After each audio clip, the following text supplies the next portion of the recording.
Hey folks, this is man once again bringing you a random review of a film I just got done watching. It is a 1986 film called Slaughter High. Marty majored in cutting classmates. Slaughter High. Of course, part of this 4-pack.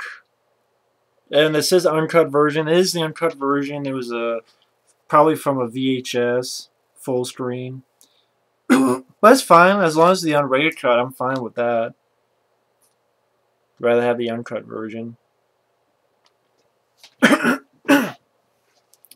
Now, Slaughter High, what can I say about it? It's a slasher film that for some reason has 3 directors. I guess there's a special edition of this overseas by the company Arrow in the UK. I don't know what's on the features. I don't know if they explain some of this stuff. Like, for example, this film would have some interesting or even sad backstory. Because, for example, why does this film have 3 directors? 3 directors. There is George Dugdale, which he's only credited with directing Slaughter High and a film in 1990 called Living Doll.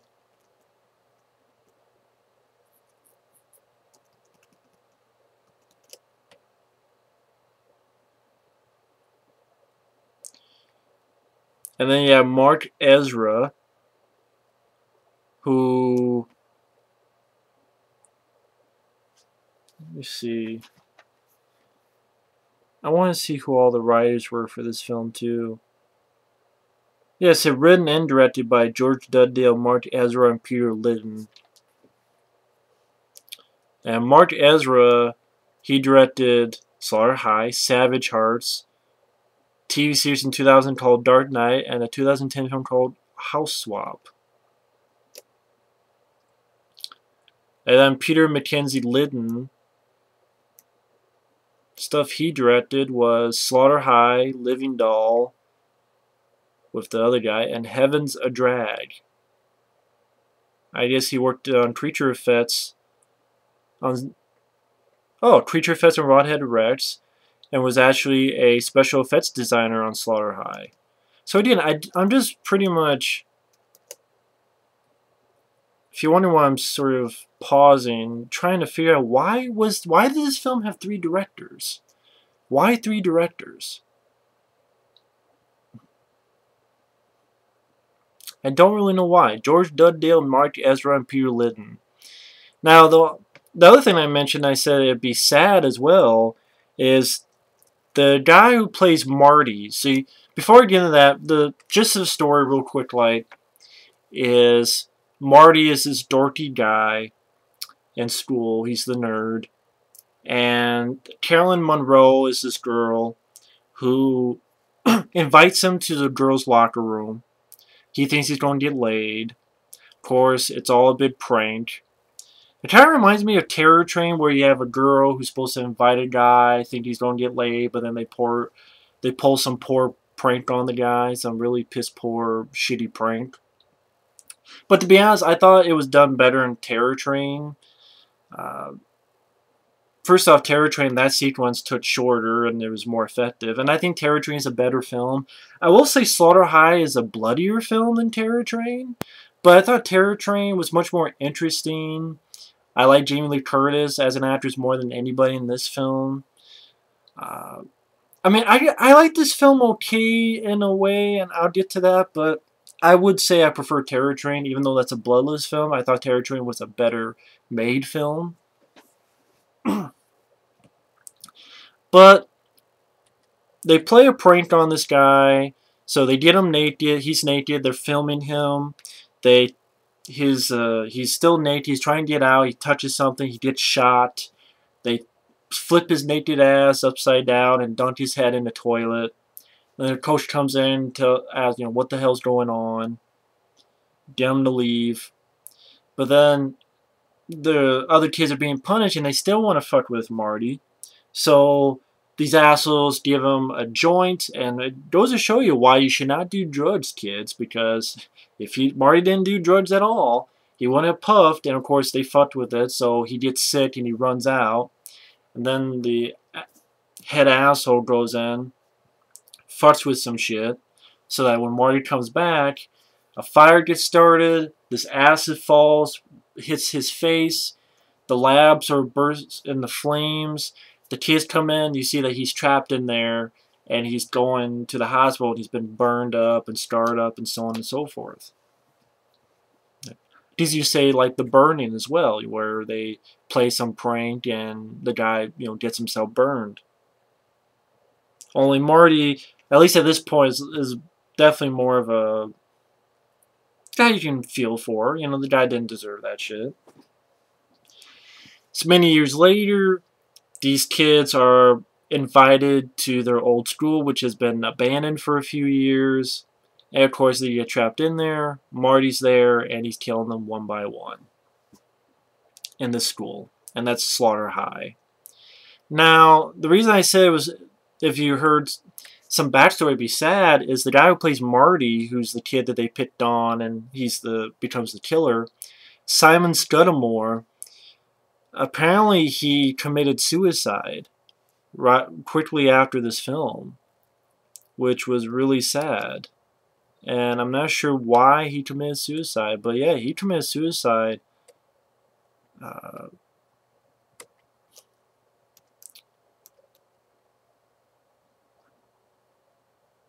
age 28.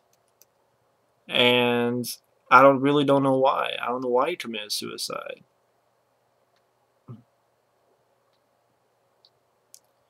It says suicide, then another one says apparently intentional drug overdose. So I guess, I don't know why you would have an intentional drug overdose, but I don't know what makes it intentional. I mean, I don't know. But that sucks. And it's weird, it says his date of death was 1984, but then it says here this film came out in 1986. So I don't know what the deal is with that. I'm maybe getting some facts wrong, I guess, because it says that he committed suicide in 84, but yet the film came out in 86. I don't know if maybe they filmed it around that time. I don't know if because of the suicide, or because of some other factors, it did not get released until 86. That could be why, too, because sometimes you hear about films that get made, and then for some reason it takes a few years for them to get out there. This might have been one of those cases. Maybe they thought it wasn't much of a film, or because of his suicide, they wasn't sure on releasing it. But then ultimately they did release it. I don't know. Again, I don't know what the details are. It'd be interesting to hear a documentary on the film. But that's, it's always sad to hear about that kind of stuff from anybody. But Simon Scudamore, he did alright, as the Marty. I mean, he was there. But to be honest, the acting isn't really much. Our victims, they're not likable folks, so you didn't care if they lived or died. Like, fuck them. Let them die. I would say the decent part of this film is the death scenes. But of course, as you know me, I wasn't a fan of the Evil Dead remake, and that had gore, so I even said there has to be more to it than gore. But I don't know, for some reason, sometimes these 80s films have a certain charm to me. So I watch them, it just has a certain charm to it. Even though the acting is not that good, you could tell these people are older than shit. I mean, from what I understand, Caroline Munro, the star, was like in her 30s, like 35 or 36.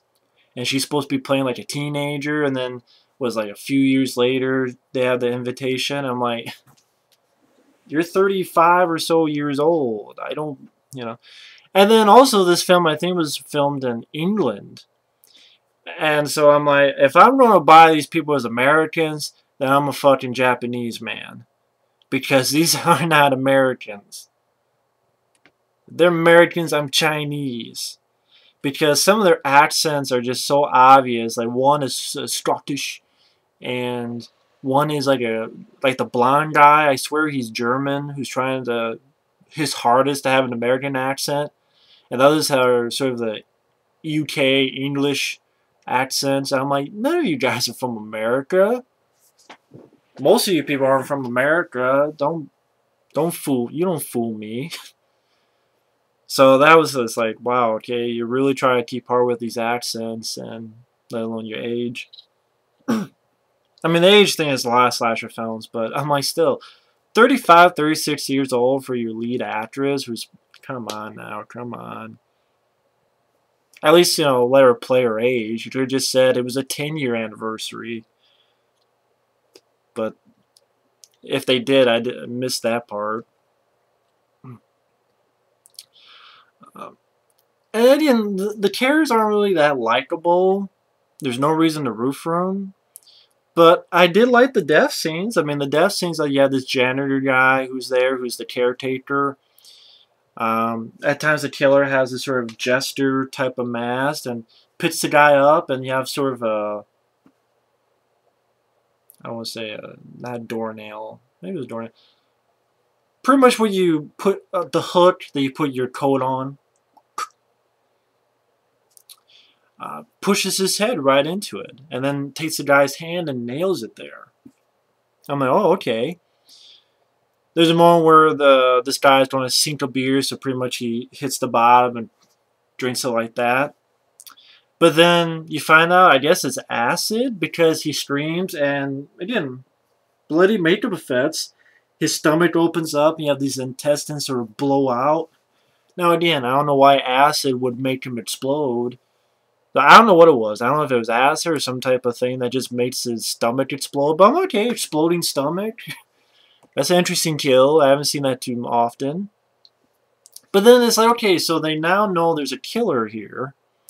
They know there's a killer here, and they even say, oh my god. And they're trapped in the school, and naturally some windows are electrified. But then, like, this one guy, everyone's there, and he kicks this door, not a door, but kicks this thing open.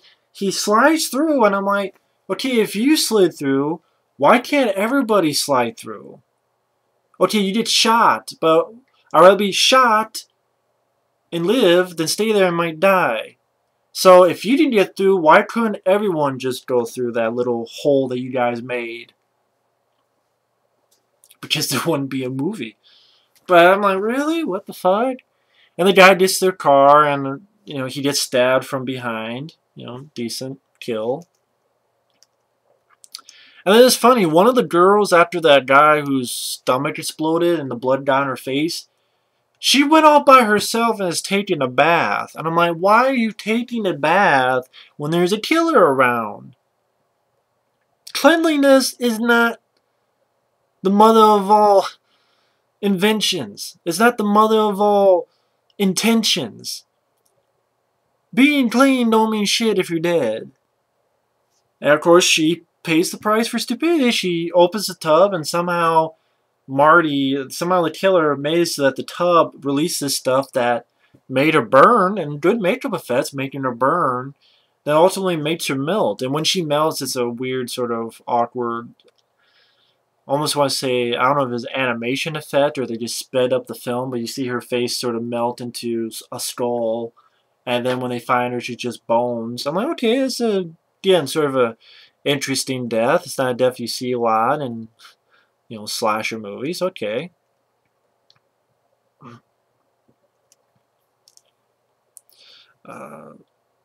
This one girl, like, we have one of them arrived late, so she doesn't know what's going on. And I sort of thought this was a decent little scene where the girl doesn't know what's going on. She's being led through this hallway, and the lights keep popping out.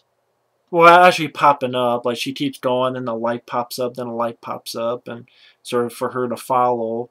And then there's this cutout on the wall of Marty, and she gets close, and then two hands just go like, pooh, right through the cutout. I'm like, okay, that was an interesting little sequence. I didn't mind that. But unfortunately, then we're led to our characters again. And like the asshole, like his line of dialogue, he's like, some folks want to get this tractor working so they can go through the doors. Okay. And the asshole's like, you better let us know. You better say something. Huh? Louder and clearer? I'm like, fucker, you what? Suck a dicker? Waka waka, motherfucker? Why the fuck do you leave the guy alone to fix the tractor? Yeah, it'll take me an hour. And you guys leave him alone. Why? Why? So of course they do, and later on, the killer comes in, and like the bottom of the tractor is this big blade, and it comes down, and you see blood spurt on the guy's face. So he's been killed by the tractor because killer made it go down on him, so to speak. And at the same time, you have these two people decide to have sex, and I'm like, you know 100%. There's no doubt. You know 100% there's a killer on the loose. And you two are going to have sex during it. You're trapped in a school with a killer. And you know it 100%. And you decide to have sex. And of course, for their stupidity, they did it. They did fry, the killer fries their ass on the bed because the bed's hooked up to these things and fries their ass. So, okay, it's a decent kill for people who deserve it. And so you're left with like 3 characters: the asshole, Carolyn Monroe, and this other girl. And they say some stupid dialogue that doesn't make any fucking sense. First they go, April Fool's Day will end at noon. And I know that he'll stop by midday. I know it. And I'm like,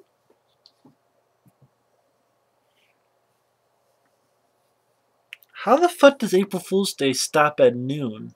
Because the film takes place on April Fool's Day. In fact, the original title of the film was going to be April Fool's Day, but then Paramount had April Fool's Day, which is a much better film. That April Fool's Day is a bloodless film, but it's a much better film because it has a lot more going for it. It's better made, it's better written, it has better twists, and it has better characters and better acting. So this got the title Slaughter High. But again, what the fuck do you mean that April Fool's Day is going to end at noon? I hate to be a bearer of bad news, but here in America, April Fool's Day is 24 hours on the day. April Fool's Day is all day. It's not just for an hour. And what the hell do you mean? Oh, he'll stop by midday. I know. How the fuck do you know? Are you psychic? No, you're idiotic pantomime of bullshitting. Oh, April Fool's Day. It'll end by midday. It'll end by noon. That doesn't make any sense. Holidays in my corner of the world, they go for all day when the day happens. Maybe somewhere in other countries they only go for half a day, but here it goes for all day. So April Fool's Day goes for all day. Christmas, it goes for all day. Halloween, it goes for all day. It's not like today's, oh, today is Independence Day and it's 2 p.m. Now it's over because it went over at noon. It's past noon, so Independence Day is now over. It's 2 o'clock.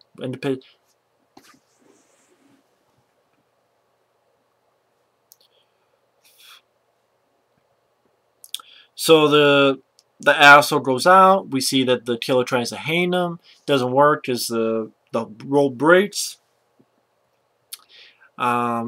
The one girl, she gets out, but then she's so stupid that she kind of just barely walks for some reason when the killer's after her, and then she doesn't know where she's going, so she falls into this pit.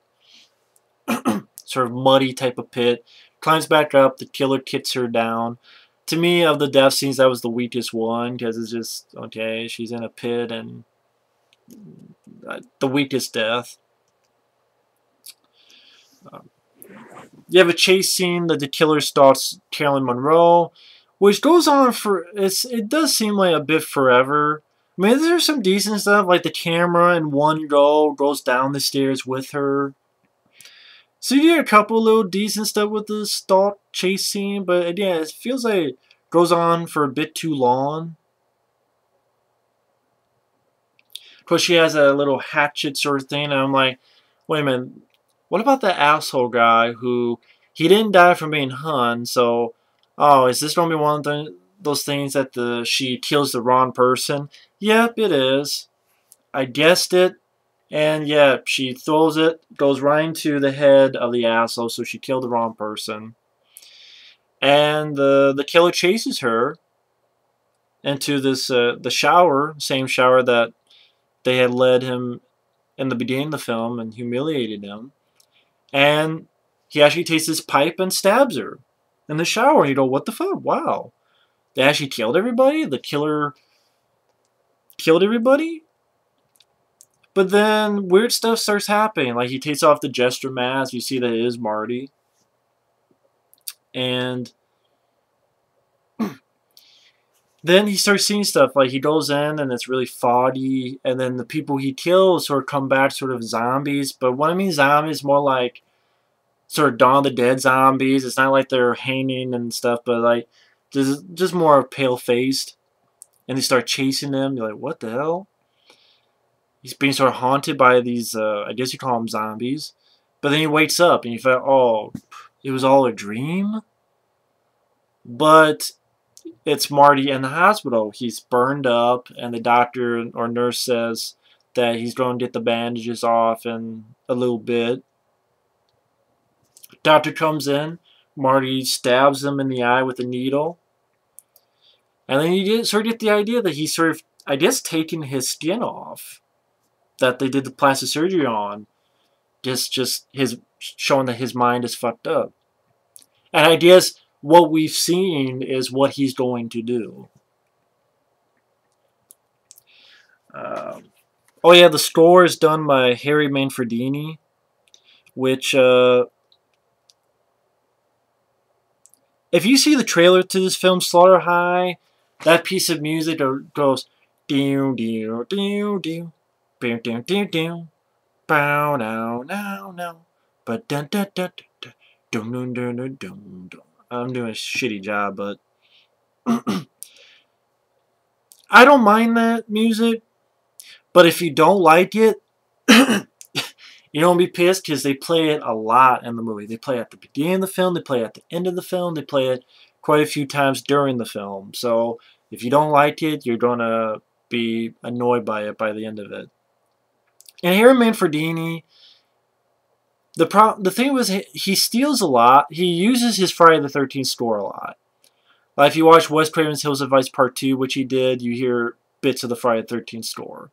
Same with this one. He had some original stuff like that, you know, that sort of main theme for the film. But there's a lot of moments where it sounds like a Friday the 13th film. I mean, there's one on purpose where you have a character scare someone in a Jason mask, and you even hear that. Which was this Paramount?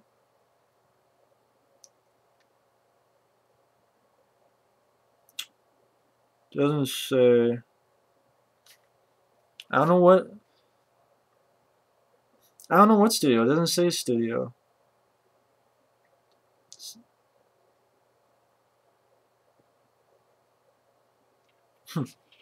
But I'm like, wow, they got away with that, huh? And he's like, even the guy says, who do you think I was? Jason? So, you know, okay, they got a nod to Jason in there, and you actually have a little bit of the score from Harry Manfredini. But even other parts of the score kind of sounds a bit like Friday the 13th, so... I mean, I liked it. I like Friday the 13th score, but it's kind of like, okay, I've heard that before. You know, a little bit more of your new stuff, maybe? Harry Manfredini? I mean, the film... I can understand why it gets like a 4.7 on IMDb. I mean, I don't hate the film. This is why it's not a rant. It wasn't painful to sit through. It was a short film. It's under 90 minutes. I like most of the death scenes. They're either bloody or original or, you know, inventive. I don't mind the idea. It's not original, but I don't mind the idea of a nerd being humiliated and then fucked up and then him taking revenge. Okay. The set of the school I thought was a decent set. It was a decent setting that they had there. Uh, the theme that they came up with on Slaughter High, I don't mind the theme. But the acting isn't much. The characters are not likable. It's nothing that you haven't seen before, plot wise or ending wise. Is the fact it was all a dream. But then I guess it is going to happen because he fucked up a doctor in the hospital, and I guess he's going to do the same thing. It's like, I don't know. Did the film really need to end that way? Did it really need that? I don't know why it needed that ending. Again, some of the stupidity of these characters, like why is one fucking bathing after she just saw someone's stomach explode? Why is two having sex, or why do they leave this guy alone to work on the tractor when they know 100% there's a killer there? Just really stupid decisions. And the fact that most of these people are, American kids, my ass, trying really hard to maintain their American accents. I'm like, but they're American, I'm a Chinaman. It just, it kind of, I don't know.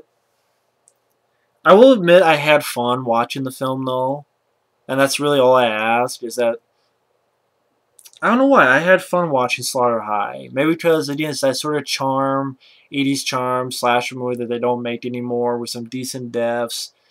I don't mind the setup of the film. Uh,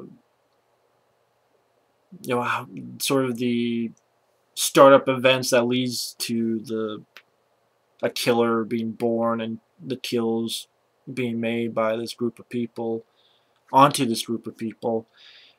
But yeah, I thought it had some pretty decent, fun kills, and I don't mind the setting of the school. I don't mind the setup of the film, and even the bad stuff sort of made me chuckle, or made me go, "What?" So I thought, for me, it has a little bit of charm, but I can see people not liking the film. But if you're in this 80s slasher films, give it at least one look. I don't mind the film. I really don't. I don't mind the film. It's not again. It's not a film I could rant on. Uh, but yeah, I don't know why it has 3 directors, let alone the Simon Scudamore, why he committed suicide. But and why that this was released in '86, but yet he died in '84, and it said that he died shortly after they finished filming the film. So Ezra behind here it says 1985, but everywhere I look it says 1986. So I'll label it 1986 because that's what it says everywhere else. It says on IMDb 1986. It says on Wikipedia 1986. So I'll just put 1986. But if I'm wrong, don't blame me. That's what it says in a lot of places. But yeah, if that was the film poster, no wonder it flopped, because it's just a shitty looking skeleton. And it says from the makers of Friday the 13th, which I don't know who the fuck they were. Distributed by Vestron Pictures. So I don't know how the hell the guy with the I think because he says but he doesn't say ma. Like he does a but he doesn't finish it with the ma. So maybe that's why, I don't know. But yeah, anyway, I had fun. Slasher film way, I had fun with the film. But I don't know more I could say about Slaughter High. Either way, thanks for watching, take care, and stay tuned for more reviews later.